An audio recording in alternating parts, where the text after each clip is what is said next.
Hello everyone, welcome to Ratnakar Singh mathematics. I hope आप सभी स्वस्थ होंगे, मस्त होंगे और पढ़ाई में कम्प्लीटली व्यस्त होंगे। मैं रत्नाकर सिंह आप सभी का स्वागत करता हूं एक बार फिर से आपके अपने YouTube channel Ratnakar Singh mathematics में। पिछले वीडियोज़ में हमने कॉन्जुगेट और मॉडुलस ऑफ कॉम्प्लेक्स नंबर देख लिया था। उसके क्वेश्चंस नहीं करे थे, लेकिन उसके क्वेश्चंस को हम आज करेंगे। लेकिन उससे पहले क्या पढ़ेंगे? Equality of complex number. What is the equality of complex number? इसको हम जानेंगे, अच्छी तरीके से सीखेंगे। उसके बाद हम इसके बेस पे क्वेश्चन सॉल्व करेंगे। चलिए, आपके सामने दिख रहा होगा इक्वलिटी ऑफ कॉम्प्लेक्स नंबर। इस पे लिखा है if z1 is equal to a1 plus iota b1 and z2 is equal to a2 plus iota b2 then z1 is equal to z2 implies that if a1 is equal to a2 and b1 is equal to b2। इनके कहने का मतलब ये है कि अगर आपके पास दो कॉम्प्लेक्स नंबर हैं, एक कॉम्प्लेक्स नंबर z1 हो गया 3 प्लस 4 आयोटा और दूसरा z2 हुआ 3 प्लस 4 आयोटा, तभी इसका मतलब real part two real part, ये a1 जगह जो है ये a2 जगह क्या है, ये है। देखो a1 और a2 इक्वल है कि नहीं है। और यहाँ पे देखोगे b1 is equal to b2 के होना चाहिए, तो यहाँ पे भी देखोगे b1 is equal to b2 के हैं। अगर इस कंडीशन में है तो हम बोलेंगे कि z1 इज इक्वल टू क्या है, z2 के। आपसे ये पहचानने के लिए नहीं बोलेगा कि ये कॉम्प्लेक्स नंबर इक्वल है कि नहीं है। आपसे एग्जाम में पूछने क्या वाला है, इस टाइप का क्वेश्चन पूछेगा जो कि एग्जाम्पल में दिया गया है। ऐसे क्वेश्चन आप करेंगे कैसे, ध्यान से देखना, कोई घबराने की ज़रूरत नहीं है। हाँ, क्वेश्चन क्या गिवन है? अरे भाई हट जा, देख रहे हो ये भी हैंग कर रहा।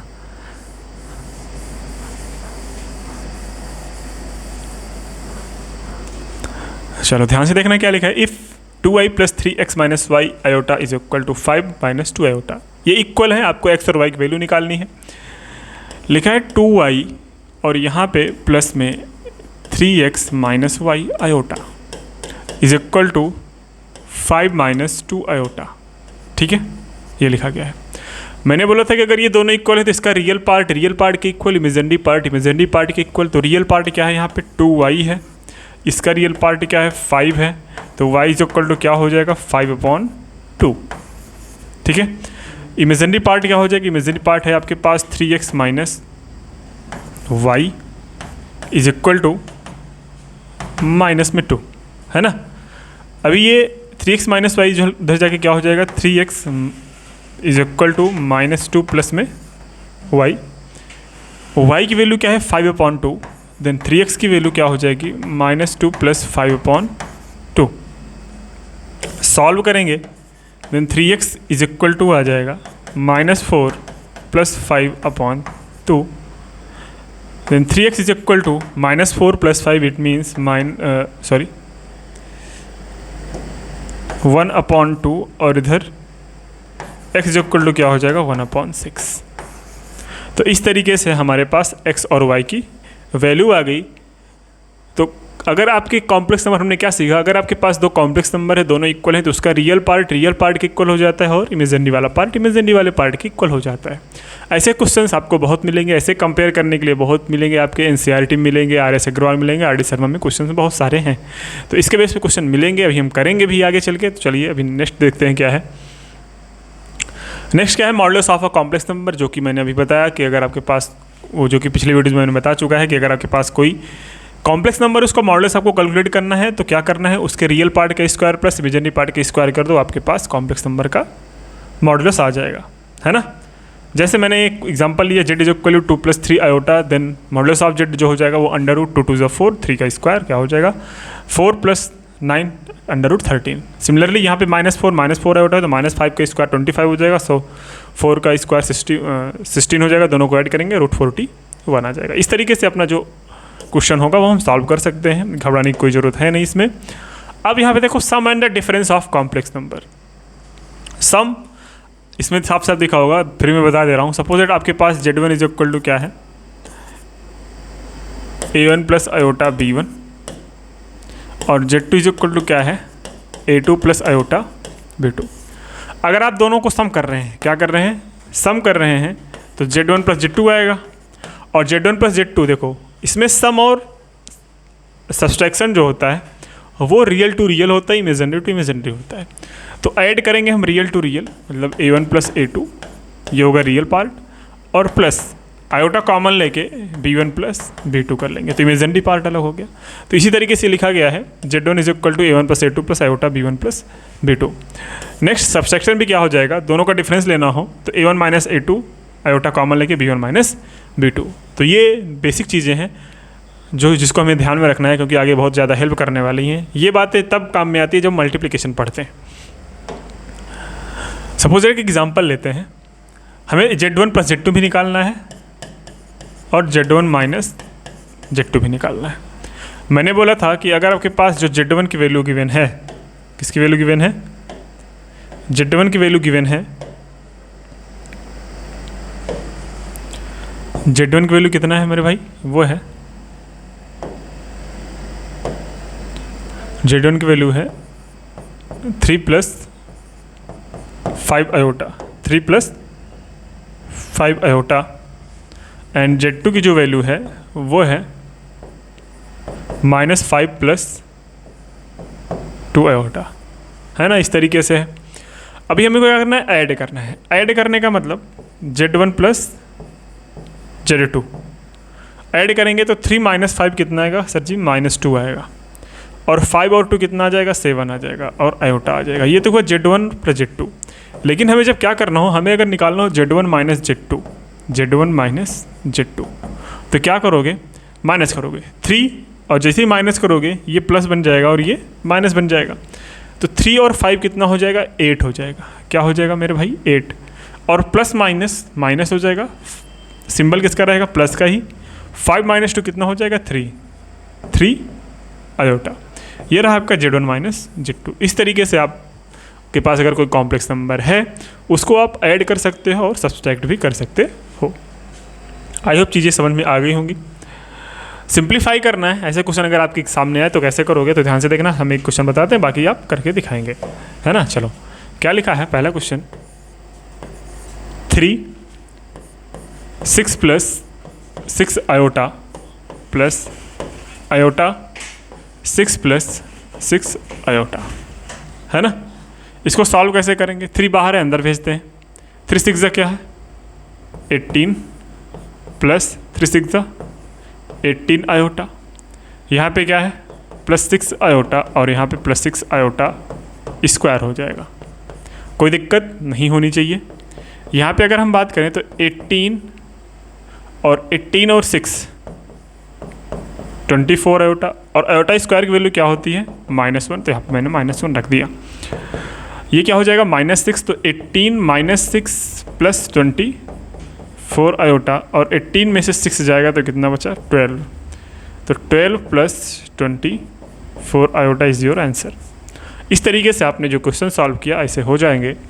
ऐसे ही घबराना नहीं है, आप ये क्वेश्चन भी सॉल्व कर सकते हो। ये क्वेश्चन आप कर सकते हो, अगर करना चाहो तो करना है। चलो मैं करके दिखा देता हूँ। सेकेंड क्वेश्चन है 1 माइनस आयोटा -3 प्लस 6 आयोटा। ठीक है, सॉल्व कैसे करेंगे, ध्यान से देखना। 1 माइनस आयोटा, ये -3 हो जाएगा, और माइनस प्लस -6 आयोटा हो जाएगा। 1 माइनस 3 कितना बचा सर जी, -2 बचा, है ना, -2 बचा, और माइनस आयोटा -6 आयोटा माइनस में 7 आयोटा। ये रहा आपका आंसर। तो घबराने की ज़रूरत नहीं है, देखो आराम से चीज़ें होती चली जा रही हैं। अगर घबराओगे तो वहीं पे चीज़ें खराब हो जाएंगी, है ना। थर्ड देखते हैं, क्वेश्चन नंबर 3 क्या गिवन है, 1/3 -2/3 आयोटा का माइनस करना है, उसमें से 4 प्लस 3/2 आयोटा। रियल से रियल माइनस कर दो, इमेजिनरी से इमेजिनरी माइनस कर दो। 1/3 -4 कर लो, है ना, और इसमें से -2/3 आयोटा और -3/2 आयोटा, है ना। अभी हम करते क्या है, इसमें सॉल्व करते हैं। 3 4 12 हो जाएगा, और 1 - 12 -11/3 -11/3। यहाँ पे क्या हो जाएगा, यहाँ पे इसका एलसीएम आ जाएगा 6, और यहाँ पे क्या हुआ, यहाँ पे हुआ 4, और यहाँ पे क्या हो जाएगा 9, है ना? सही है, बिल्कुल सही ही है। सही है। तो -4 -9 कितना हो जाएगा? -4 -9 हुआ -11/3 ये हुआ। देखो माइनस का कहीं गड़बड़ी तो नहीं हुआ है। -2/3 आयोटा, -4 और -3/2 आयोटा, बिल्कुल सही है, एकदम सही है। माइनस माइनस ये क्या हो जाएगा? ये हो जाएगा माइनस में 13/6। ये हुआ आयोटा, इसके साथ रख लो, ये हुआ आपका आंसर। बात समझ आ रही है? ये क्वेश्चन आप कर सकते हो, इसमें कुछ घबराना नहीं है। इन दोनों को सॉल्व कर लेना, उसके बाद जो बचेगा उसमें माइनस कर देना ये वाला। चीज़ें क्लियर हैं कि नहीं है? बिल्कुल हो जानी चाहिए। अगर ये नहीं आ रहा है तो कमेंट सेक्शन में बता देना, ये भी बता दूंगा मैं नेक्स्ट वीडियो में। लेकिन ये आप करके दिखाओ, क्योंकि इसमें क्या है, ब्रैकेट के अंदर वाला सॉल्व कर लेना, उसके बाद जो आएगा उसमें से वो माइनस कर देना। ठीक है? आई होप आपको चीज़ें समझ में आई होंगी। इसमें फिर से वही simplify the of the following expression in the form of a + iota b। जो क्वेश्चन है इसको a + आयोटा b के फॉर्म में कन्वर्ट करना है। इसमें थोड़े बहुत मल्टीप्लिकेशन भी है ना? तो सबसे पहले मल्टीप्लिकेशन सीख लेते हैं। तो हमसे नेक्स्ट हेडिंग क्या लिखना? मल्टीप्लिकेशन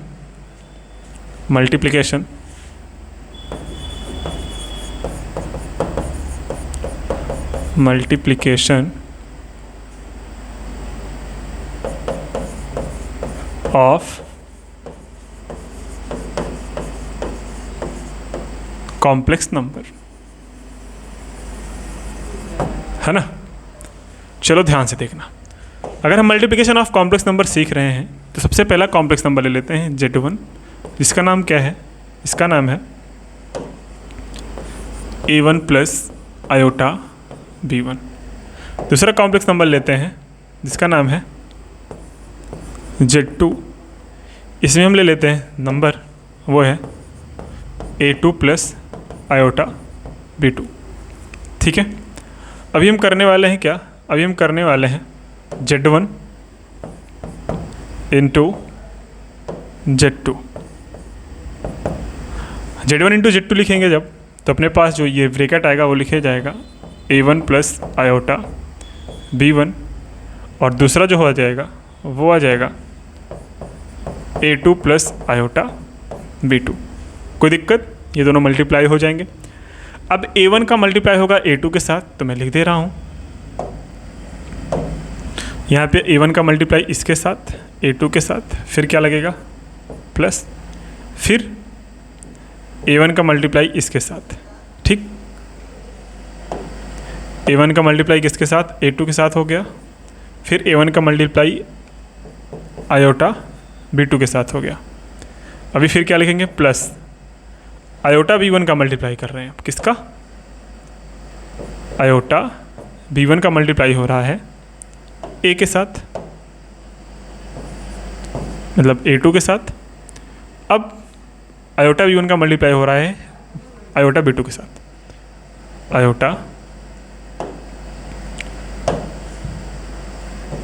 आयोटा B1 का मल्टीप्लाई हो रहा है आयोटा B2 के साथ। जो रिज़ल्ट आने वाला है वो ध्यान से देखना। अब यहाँ पे क्या आने वाला है? रिज़ल्ट साहब ध्यान से देखना। साहब यहाँ पे ये देखना है कि जो रिज़ल्ट आएगा वो आएगा आपका A1 A2। ठीक, कोई दिक्कत नहीं। यहाँ पे आयोटा मिल गया कॉमन, क्या मिला? A1 B2 + A2 B1। यहाँ पे क्या बचा? आयोटा × आयोटा स्क्वायर, मतलब B1 B2 आयोटा स्क्वायर। अगर हम बात करें आयोटा स्क्वायर की वैल्यू क्या होती है? -1 होती है। तो हम यहाँ पे लिख सकते हैं A1 A2 - B1 B2 लिख सकते हैं, क्योंकि ये अच्छी चीज़ माइनस कर दी।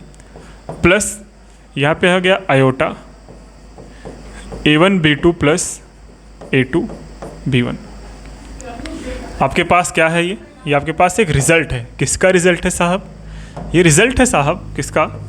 Z1 × Z2 का। इसको आप याद रखोगे तो ज़्यादा समझ में चीज़ें आएंगी, अदरवाइज समझ रहे हो? अच्छा, अगर इसको कॉम्प्लिकेशन फॉर्म में बोलेगा तो कैसे करोगे? तो देखो, ये क्या है? A1 A2, इसको हम क्या लिख सकते हैं? इसको हम लिख सकते हैं पता है क्या लिख सकते हैं? Real part of Z1 into real part of Z2 minus, है ना, imaginary part of Z1 and imaginary part of Z2 लिख सकते हैं, बिल्कुल सही लिख सकते हैं। प्लस आयोटा लिख देंगे आगे, फिर लिखेंगे real part of Z1 and imaginary part of Z2 लिख सकते हैं कि नहीं लिख सकते? बिल्कुल लिख सकते हैं, है ना। देखो टेक्निकल इशू के कारण बोर्ड जो हो गया वो ऑफ हो गया। अभी थोड़ा टाइम वेट करो, उसके बाद मैं फिर से आता हूँ। हाँ चलो,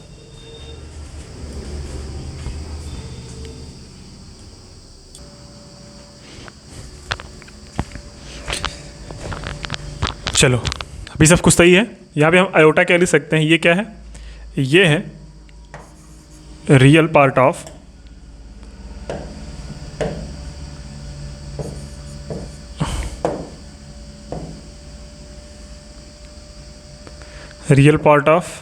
Z1 और इमेजिनरी पार्ट ऑफ क्या है? Z1 plus real part of Z2, ये Z2 लिखना, imaginary part of Z2 and imaginary part of Z1। ये आपका एक फार्मूला बन गया। मतलब बड़े बड़े बुक में जो है वो ऐसे लिखे होंगे, तो आपको घबराने के लिए बोला, वो वही एक्सप्रेशन है। इसको देख के आपको घबराना नहीं है ना। इसको देख के आपको क्या नहीं करना है? घबराना नहीं है, क्योंकि घबराने के लिए तो वो तो है ही है। एग्जामिनर खुद चाहता है कि आप घबरा जाओ, लेकिन उनको ये नहीं पता कि आप पढ़ कहाँ रहे हो, है ना। चलो ये नोट हो गया होगा, आई होप। बस अगर आपने ये एक्सप्रेशन रट लिया तो आप मल्टीप्लिकेशन ऐसे करोगे, ऐसे मतलब ओरली कर डालोगे मल्टीप्लिकेशन। मैं बोल रहा हूँ ओरली कर लोगे। लेकिन अगर आपको ये नहीं पता होगा तो फिर आप वही ये इतना प्रोसीजर करते हो कि यहाँ पे लास्ट में आपको रिजल्ट मिलेगा। आपको अगर ये याद रहेगा कि A1 A2 मतलब पहले वाले का जो real part two real part minus imaginary part two imaginary part, फिर रियल टू इमेजिनरी, रियल का इमेजिनरी प्लस फिर से इमेजिनरी का रियल में मल्टीप्लाई करके ऐड कर देना है। बस वही चाहिए, कुछ नहीं है। ठीक है, एग्जाम्पल के थ्रू दिखाऊँ इसको? चलो एक एग्जाम्पल लेते हैं। एग्जाम्पल जैसे मैंने लिया 2 + 3 आयोटा, पहला हो गया, और दूसरा हो गया 3 - 2 आयोटा। इसको थोड़ा हटा देते करते हैं। हाँ 3 + 4 आयोटा लिख लो, मल्टीप्लाई कर ले। मैंने क्या बताया? Real to real, A1 A2 minus 3 2 6, फिर B1 - B1 × B2 3 4 12 कर लिया माइनस, फिर लिखना है प्लस आयोटा क्या है, फिर A1 का B2 में 2 4 8 प्लस 3 3 9। कितना आया आंसर? 6 - 12 कितना हो जाएगा? माइनस में 6 सर, और ये क्या हो जाएगा? 8 और 9 17, तो प्लस 17 आयोटा आ गया। ये आ गया आंसर। तो आंसर क्या है? -6 + 17 iota. This is your answer. तो इस तरीके से आप क्वेश्चन को सॉल्व कर सकते हो, बेहद आसानी से क्वेश्चन सॉल्व कर सकते हो, कोई घबराने की ज़रूरत है नहीं। तो मैं आपको एक क्वेश्चन दे रहा हूँ, इसको आप घर से करके आइएगा, क्योंकि थोड़ा टेक्निकल इशू है, तो इसलिए हम आज लेक्चर जो है वो थोड़ा छोटा होने वाला है। ये चीज़ें कल भी हुई थी, मैंने ध्यान दिया था, लेकिन वो चीज़ें भी सही नहीं हो पा रही हैं, ढूंढा जा रहा है टेक्निकल इशू क्या है ना। ये भी कर लेना, और कुछ बस हाँ इतना ही करके आना। 1 2 3 और 4 4 क्वेश्चन है जो वही करके आना। उसके बाद हम मिलते हैं नेक्स्ट वीडियो में। तब तक के लिए शुभरात्रि, जय हिंद और बाय बाय। अरे यार यहीं खड़ा था।